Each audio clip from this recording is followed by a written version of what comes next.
그래서 오늘 아침 7시 반부터 시작된 그 맞짱 토론 시간에는 신림동 강간미수 사건, 그 사건에 대해서 이제 토론이 이루어졌는데, 저는 이제 그게 강간미수가 맞다, 유죄. 그 다음에 여기 옆에 계시는 신중건 변호사님이라고, 이분도 판사 출신인데, 이분은 좀 나쁜 놈이긴 하지만 그렇다고 해도 법리상 강간미수죄를 적용하기는 좀 어렵지 않느냐, 약간 이제 부정적인 견해. 그래서 이제 토론이 이루어졌는데요. 나름 재밌었습니다. 나중에 한번 보시고요. 그 다음에 이 사건으로 제가 갑자기 어저께 작가님으로부터 섭외가 들어와서 출연하게 됐는데,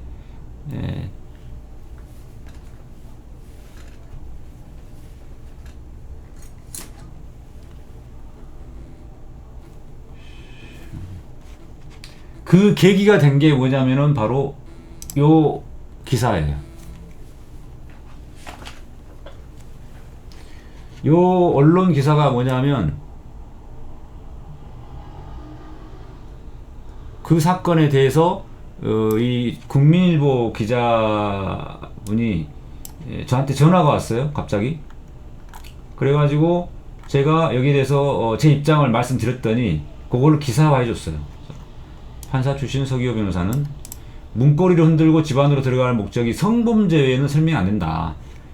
절도의 목적이라면 피해자 모르게 들어간 게 일반적이고, 싸우려고 했다면 친분이 사회가, 여기서 싸우려고, 이게 조금 잘못 나왔는데, 싸우려고 했다면, 잘못 나온 게 아니라, 싸우려고 했다면 친분이 있는 사이거나 그 전에 언쟁이 있었어야 되는데, 전혀 일면식에 전혀 모르는 그 여성을 향해서 뒤따라 갔다는 거거든요.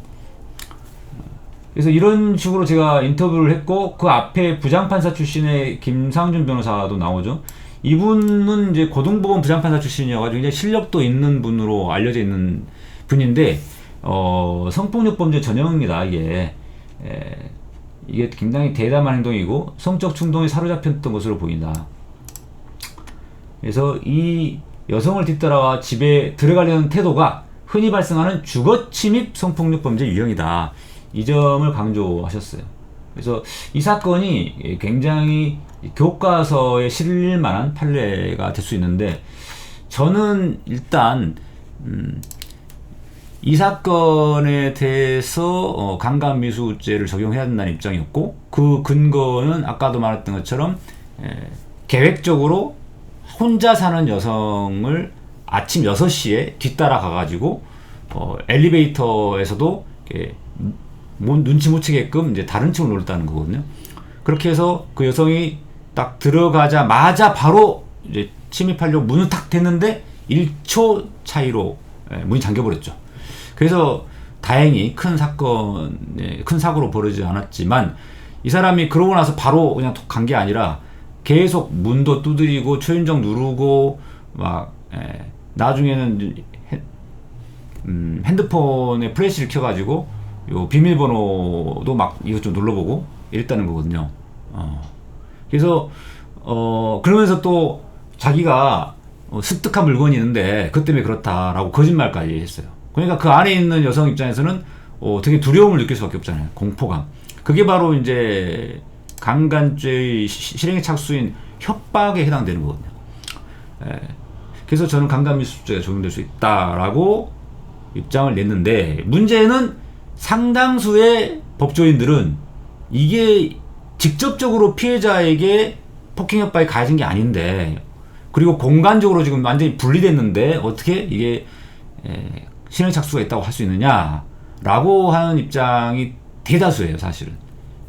왜냐하면 법조인들의 사고방식에는 이게 기존에 일반적으로 알고 있는 그런 강간미수죄하고는 너무 다르다고 생각하거든요. 유형이 다르다.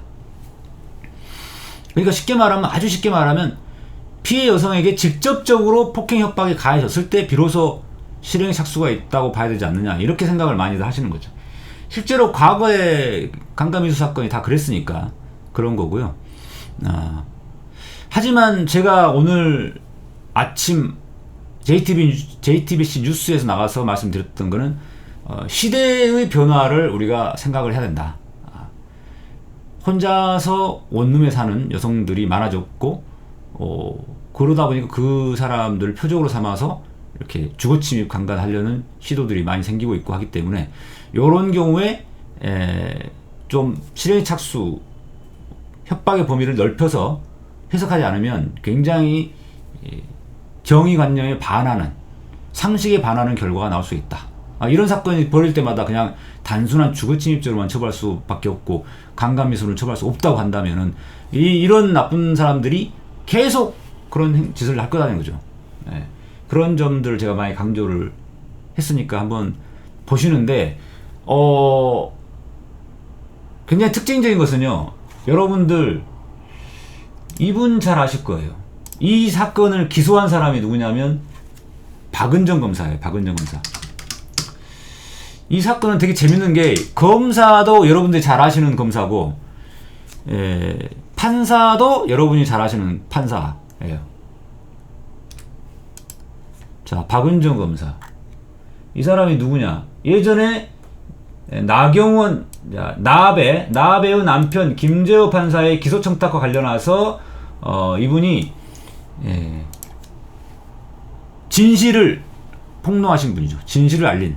그래서 기소청탁 받은 게 사실이다 라고 해버려가지고 한 덕분에 김어준, 주진우가 살았습니다. 그래서 이분에 대해서 그때 2011년도에 굉장한 사람들이, 많은 분들이 지지하고 막 이렇게 했죠. 72년생. 이분이 저랑 연수원, 사법연수원 때 같은 동기예요. 같은 반에서 2년간 공부를 해서 제가 잘 압니다. 굉장히 착한 스타일인데, 이분이 주로 여성 아동 범죄 조사부, 여기에서 일을 많이 했어요.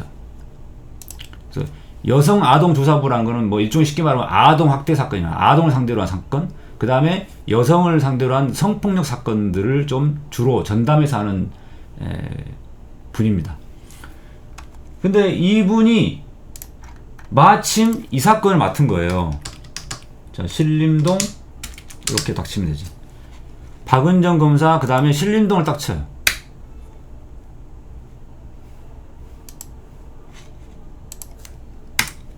자, 그러면 여기 나오죠. 아까 거기에도 나오는구나.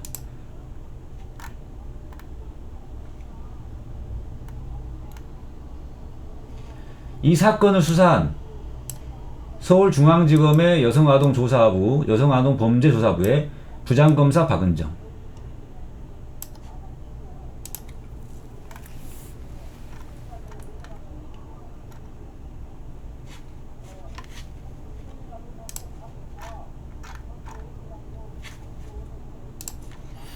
그래서 처음에 이 사건이 언론에 났을 때 경찰에서는 그냥 단순한 주거침입죄로 긴급 체포를 했죠.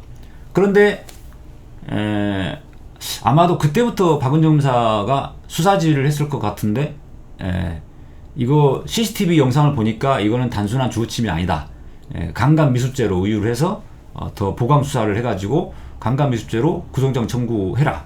그래서 이제 구속영장이 청구돼서 또 법원의 판사도 마침 이거 사안이 중대하다 해서 발부가 됐죠. 그래서 박은정 검사가 기소를 했습니다. 그래서 우리 박은정 검사님이었기 때문에 이거를 아주 신속하게 정확한 판단으로 기소했다고 저는 생각을 합니다. 만약에 이런 성인지 감성이 떨어지는 검사가 이 사건을 수사지휘했다면 처음에 그냥 긴급체포했던 것처럼 주거침입죄로만 했을 가능성이 많아요. 그래서 어떤 분들은 뭐 여론 때문에 떠밀려서 했다고 하는데 꼭 그렇지는 않습니다. 이 박은정 검사 같은 분이 원래 그런 성인지 감성이 뛰어난 분이 수사를 했기 때문에 제대로 기소가 됐다고 저는 생각을 하고요.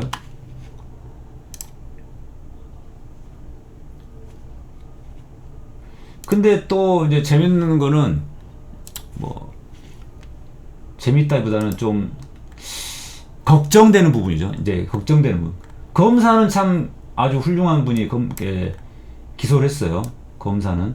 그런데 이 사건을 담당하는 판사는 김연학 판사예요. 여러분, 김연학 부장판사가 누군지 알고 계신가요?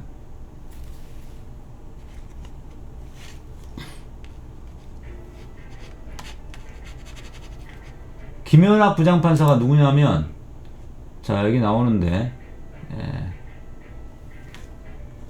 일단 제가, 말로 설명할게요.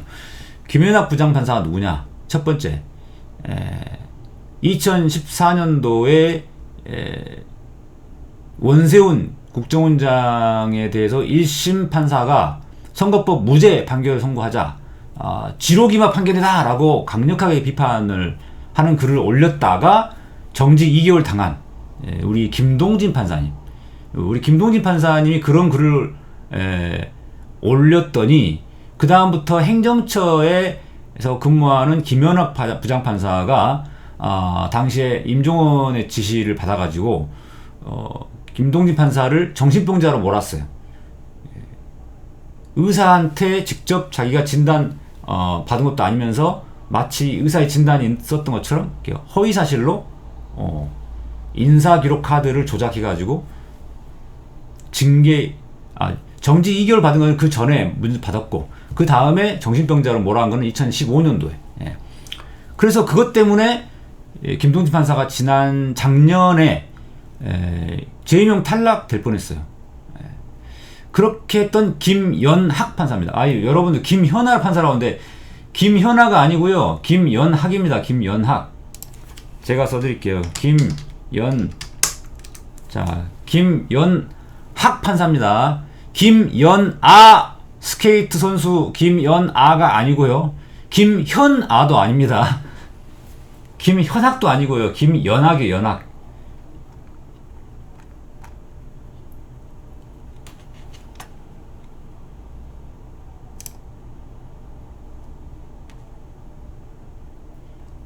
그래가지고 이거 아닌데. 그리고 또 김연학 판사가 뭐 그 일만 했느냐, 이렇게 사법농단에 연루된 사람들은 사법국정농단 사건에 대해서도 굉장히 관대한 판결을 막 했어요. 그래서 MB에게 특활비를 4억 원이나 제공했던 김성호 전 국정원장에 대해서 무죄 판결을 선고했었죠.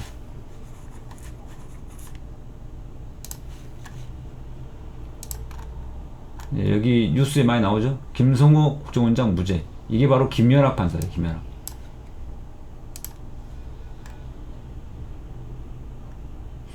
MB는 유죄인데 김성호 전 원장은 무죄.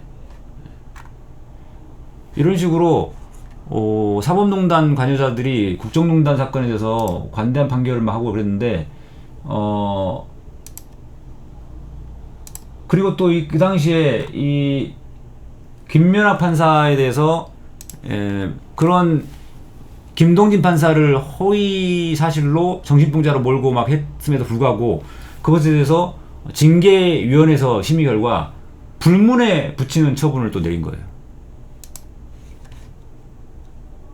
불문 2명. 이 2명이 바로 김연학입니다. 여기 이름이 나오는데.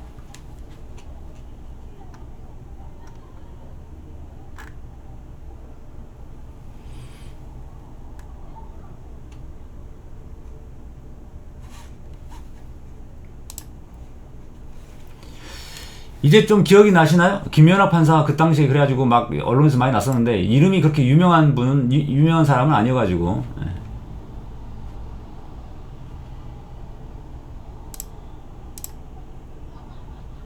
그래서 사실 이 사건에 대해서 담당 판사가 김연학 판사인 걸 보고 제가 좀 걱정이 돼요. 이런 행정처 출신 판사들 중에 상당수가 보면 약간 기계적인 판결들을 많이 하는 경향이 좀 있어요. 국민의 정서와 동떨어진. 그래서 이 신림동 사건에 대해서도 어떤 기계적이고 법리적인 것만 강조해가지고 강간미수죄 부분을 무죄로 선고할 가능성이 좀 있어 보입니다. 근데 이런 이야기들을 JTBC 뉴스에 가서는 제가 말을 못하죠. 공영 방송에서 제가 이런 이야기를 추측성 발언들을 함부로 할 수는 없어서 그 자리에서는 뭐 그런 부분보다는 그냥 일반적으로 이 사건의 법리가 어떻고 강간미수죄 적용 가능성에 대한 근거만, 논리적 근거만을 제가 제시했는데, 서교 TV에서는 이런 이야기를 얼마든지 할 수 있죠. 그래서 우리가 참 어떤 검사가 기소를 했고 어떤 판사가 재판하는지를 알면 그 재판의 방향도 약간 보이긴 합니다. 하지만 우리가 걱정할 필요는 없다는 생각이 드는 게, 이 사건이 저는 1심, 2심 결론이 어떻게 되든지 간에 대법원까지 가면 대법원에서는 분명히 유죄가 나올 거라고 생각합니다. 강간미수죄가 적용돼서. 지금 현재 대법원의 대법관 구성은 문재인 대통령에 의해서 임명된 분으로 거의 대부분 교체가 되고 있어서 소위 성인지 감수성이 뛰어난 분들이 많이 들어가 계세요. 그리고 또 한 가지는 처음에 긴급 체포될 당시에 주거 침입죄로만 됐던 것처럼 됐었는데, 나중에 CCTV가 공개되고 하면서 구속영장 청구까지 되고 발부까지 된 걸 보면 수사 과정에서 상당한 수준의 증거들이 더 수집됐을 가능성이 있어 보입니다. 언론 보도만 보고는 우리가 판단하기 어려운 부분이 있어요. 수사 기록상의 증거들이 다 언론에 그대로 공개되는 거 아니기 때문에. 그렇지 않고서야 구속영장이 저는 발부되기가 좀 어려웠을 거라고 봅니다. 그 다음에 또 한 가지는 이 사람이 2012년도에도 비슷한 수법으로 여성을 뒤따라 갔다가 추행하고 했던 사례가 있습니다. 그런 전과도 있기 때문에 더더욱 저는 가능성이 있지 않을까 생각이 됩니다.